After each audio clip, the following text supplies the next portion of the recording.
War, plague, pandemics. There's no doubt that this is a difficult time to be alive. But the one thing we've drawn the line at is rich people harvesting the blood of the poor. What? No, okay. No, rich people are harvesting poor people's blood now. Hello there, you 5.3 million awakening wonders. It's been a fantastic week for us. We had a little tweet by Elon Musk. We got a fantastic, if distressing, story today about the harvesting of the poor's blood by, you've guessed it, it's the rich. And before we get into those stories, I want to tell you that I'm all over the UK. Next week, I'm performing in Carlisle. Make the trip. Come see me live. I'm also in places like Stockton-on-Tees, Plymouth, Bristol, Blackpool, Glasgow. The show is not just stand-up comedy. It's a live experience with meditation, breath work, questions and answers. There's a link in the description if you fancy coming. If you're not one of our subscribers already, please subscribe now and join us, because look at some of the buzz around this channel. Stay to the end, you're going to love this video. This is Elon Musk replying to The Independent, who gave our channel a little bit of heat last week. With so many mainstream media companies saying at Rusty Rockets is crazy, dangerous, I watched some of his videos. Ironically, he seemed more balanced and insightful than those condemning him. The groupthink among major media companies is more troubling.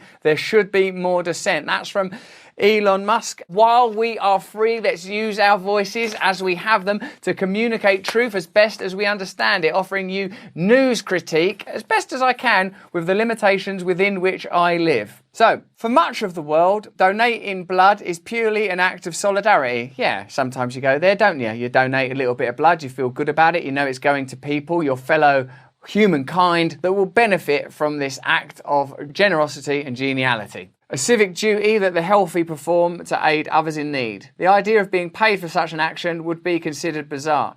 But in the United States, it is big business. Indeed, in today's wretched economy where around 130 million Americans admit an inability to pay for basic needs like food, housing or healthcare, buying and selling blood is one of the few booming industries America has left. That's where it's got to. The stuff of life, literal lifeblood, has become a commodity now. The number of collection centres in the United States has more than doubled since 2005, and blood now makes up well over 2% of total US exports by value. You're exporting blood in America. It's not even for other Americans. There's blood being sent off around the world. I remember the glory days when it used to be Coke and Levi jeans. Now it's actual blood. To put that in perspective, I don't know if you can put it in perspective. I mean, by the time you've got to the point of actual vampirism, which was, up until recently, considered a kind of metaphor, that powerful abstracted figures up in the castle might take away your energy sources. Like, what is this now? Actual Matrix? Is it that we're actually in a battery surrounded by that sticky pink soap stuff? I thought it was just a metaphor. When it's actual vampires, the time to review our systems is upon us. I know some of you lot like Revelations and the Bible in general.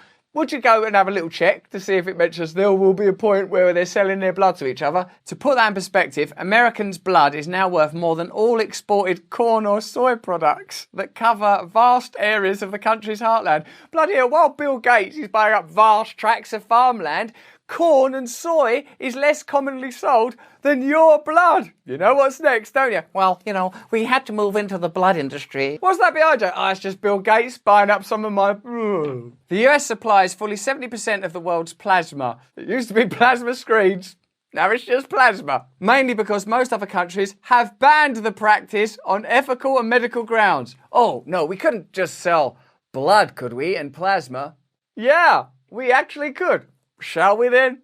Yes. Exports increased by over 13% to $28.6 billion between 2016 and 2017. And the plasma market is projected to grow radiantly, unlike the population, who are looking a bit pale, according to one industry report. It's primarily the plasma, a golden liquid. I don't even like reading this very much. Do you like hearing it?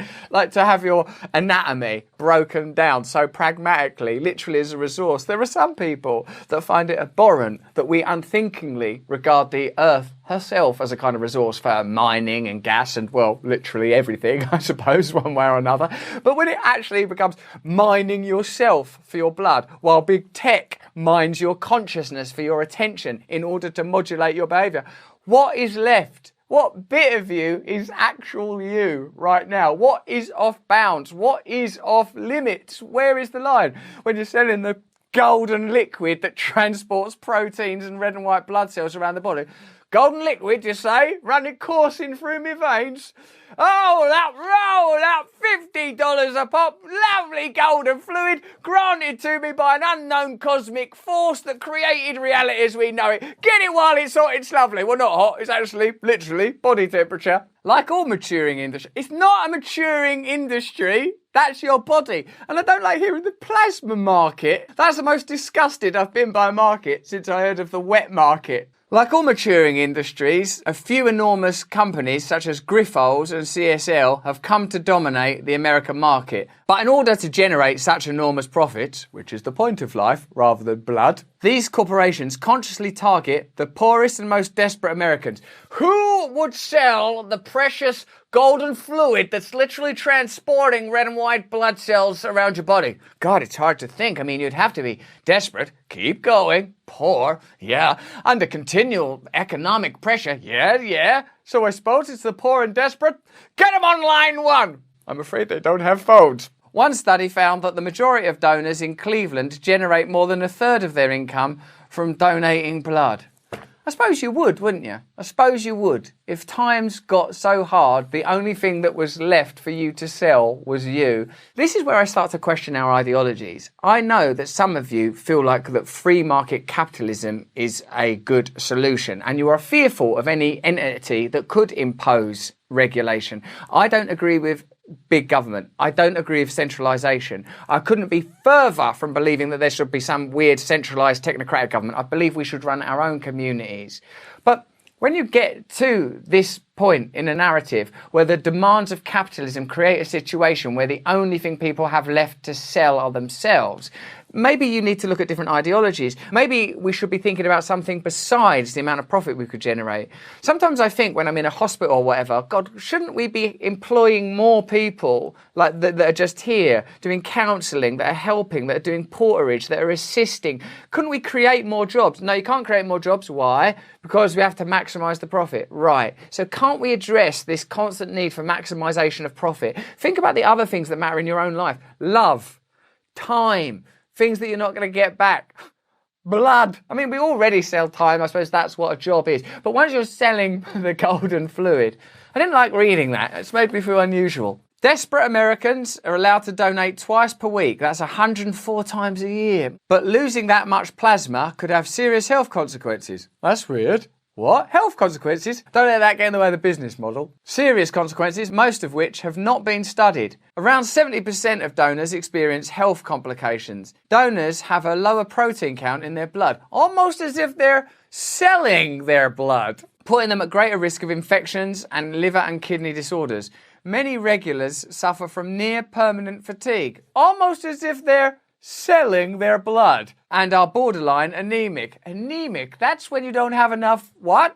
All this for an average of $30 per visit. They say you can't put a price on happiness, you can't put a price on love, but now you can put a price on blood. A common method of cheating in endurance sports is to inject extra blood into your system before a race, giving you a huge performance boost. But extracting it has the exact opposite effect, making you sluggish and tired for days. Thus, this debilitating practice is zombifying America's poor. I bet you're already in the comments below saying, I've been telling you about this for 10 years, that rich elites have been drinking the blood of the poor and the vulnerable, and that, if nothing else, sounds like the language of conspiracy theory. So to find out that it's not only common practice, but a booming industry that's doing better than corn and soy, you'd be better off saying that corn and soy is a conspiracy. Corn, I don't believe in that, that's a conspiracy. Soy, that's a conspiracy. What other conspiracy theories are going to make their way through financial and technical language into the mainstream? I don't know. Hit me up in the comments below. Let me know what conspiracies you think are going to be proven true in the next couple of weeks. But the exploitation of humans has reached new levels in clinics on the US-Mexico border.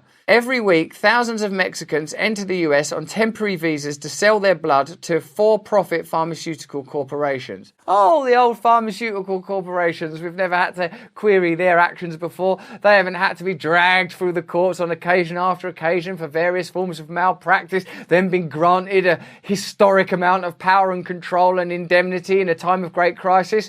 These are the very people, I'm assuming the same people, that are now profiting from poor people's blood. The practice is banned on health grounds in Mexico, but is completely legal north of the border. Big Pharma is particularly interested in the blood of the young. One billboard campaign from Grifols intentionally targeted working-class students. Need books? No worries. Donate plasma, reads the headline. Bit poor? Life not going well? Hand over the good stuff. Teenager blood is in high demand in, of all places, Silicon Valley, where anti-aging technologies are the latest trend. Do you sometimes think there's some subtle ulterior energy that operates below the level of ordinary discernible reality is trying to tell us in increasingly metaphoric and poetically beautiful ways that something is wrong with the world and that we need to awaken? Because I do. I sometimes think there's intelligence that's beyond human intelligence, even if it's our collective cultural intelligence, the kind of intelligence that leads to consistent myths with consistent themes and specific and particular experiences being played out.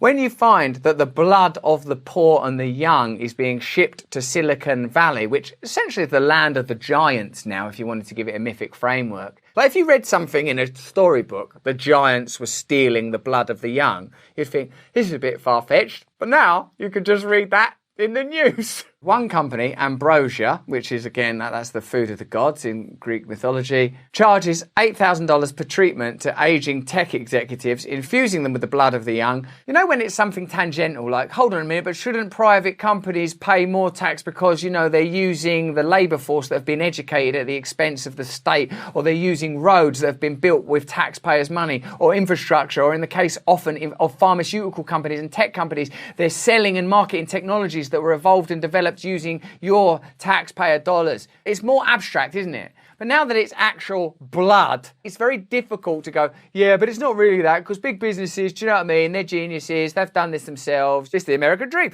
You could yourself be sucking on someone else's blood. Instead of complaining about all this blood suckery, why don't you get off your fat ass?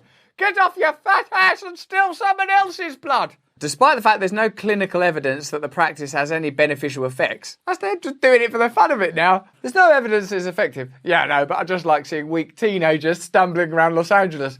Makes me feel pretty tough. Business is booming. One committed customer is PayPal co-founder Peter Thiel, who is reportedly spending vast sums of money on funding anti-aging startups.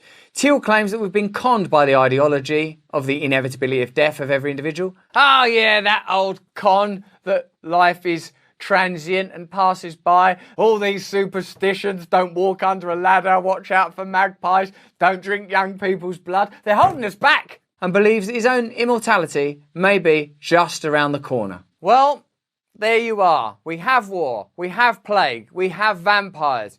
At what point do you think that you'll be ready to consider alternative political models? Some kind of libertarian anarchism where people run their own communities democratically, where power is decentralised wherever possible. Really, nothing more than actual democracy. And if that's too much to ask, can we at least stop rich people from drinking poor young people's blood? Or is that another thing to chalk off? No, we do that now. That's another thing we do. Anyway, that's just what I think. Let me know what you think. Let me know in the comments below. If you're not already a subscriber, subscribe to our channel. Only 48% of you currently subscribe. Let's get that number up to 10 million. Was it worth staying to the end of this video? I hope so. If you enjoyed this one, have a look at this one or this one. Remember, I'm all over the UK on tour. Stockton-on-Tees, Carlisle, Blackpool, Bristol. Make the trip. Come see me. It's an incredible event. Please click to be on our mailing list so we can stay in continual contact with you. Most importantly of all, though, all 5.3 million awakening wonders, stay free.